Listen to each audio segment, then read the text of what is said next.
Subnautica 2 hit 651K concurrent players at launch. Get hardware-specific settings for RTX 4060, 4070, RX 7800 XT that maintain 90-plus frames per second in early access without visual loss. Unknown Worlds pushed Subnautica 2 live with Unreal Engine 5.4, which means Lumen Global Illumination and Nanite geometry by default.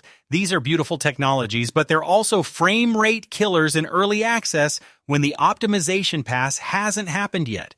Our baseline tests showed an RTX 4070 pulling 68 frames per second at 1440p epic preset in the kelp forest biome, dropping to 52 frames per second near volcanic vents with particle effects active.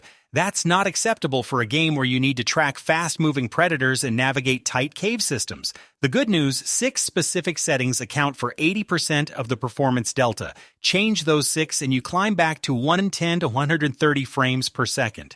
We isolated these by toggling one variable at a time across 15-minute test runs in 3 biomes: kelp forest, baseline, deep reef, medium complexity, and thermal vents, particle stress test. Frame time graphs showed clear spikes tied to specific settings.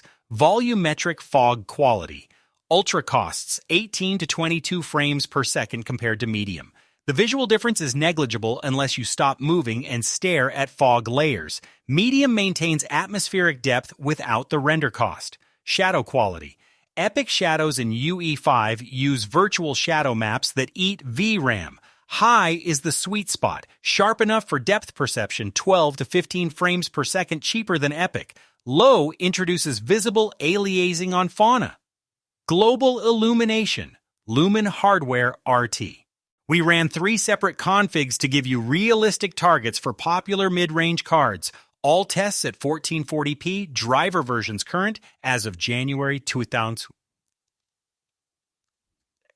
Epic preset, 58 frames per second average, 1% lows at 41 frames per second, optimized config, medium volumetric fog, high shadows, Lumen software, high post-process, high foliage, DLSS quality, 106 frames per second average, 1% lows at 88 frames per second. That's an 82% uplift. The VRAM constraint is real here. Texture streaming hitches dropped from 14 per minute to 2 per minute after moving to high textures.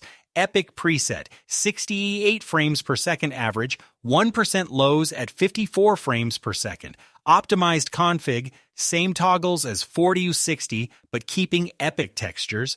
118 frames per second average, 1% lows. 3 settings look like easy frames per second gains, but actively hurt your ability to play Subnautica 2 effectively.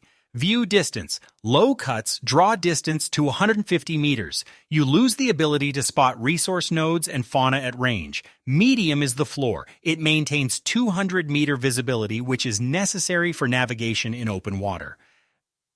Effects quality. This controls particle density for bubbles, bioluminescence, and predator warning indicators. Low makes it hard to read environmental cues. High is non-negotiable. Water quality. Medium removes subsurface scattering and caustics. That sounds fine until you realize those caustics are how you judge depth and orientation when looking up from 60 meters down. Keep this at. Unknown Worlds has already confirmed optimization passes are coming in February and March 2026. The 651K concurrent launch exposed server bottlenecks and shader compilations stuttering that weren't visible in internal testing. Expect performance improvements of 15 to 20% on existing hardware by the time version 1.0 ships later this year. That said, these settings recommendations will remain valid.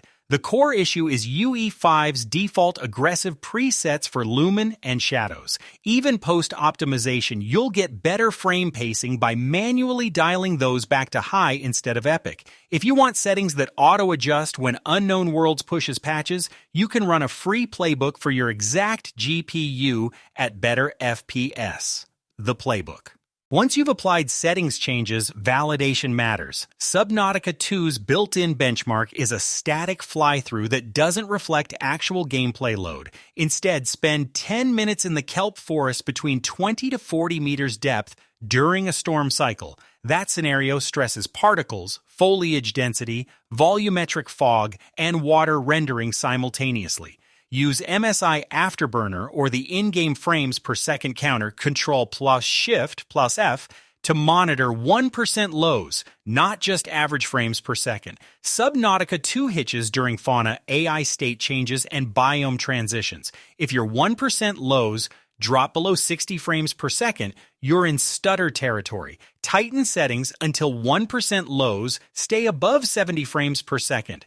That's the threshold for smooth perceived performance in fast underwater navigation. Subnautica 2's. Build your free playbook for any GPU at BetterFPS.com/optimize.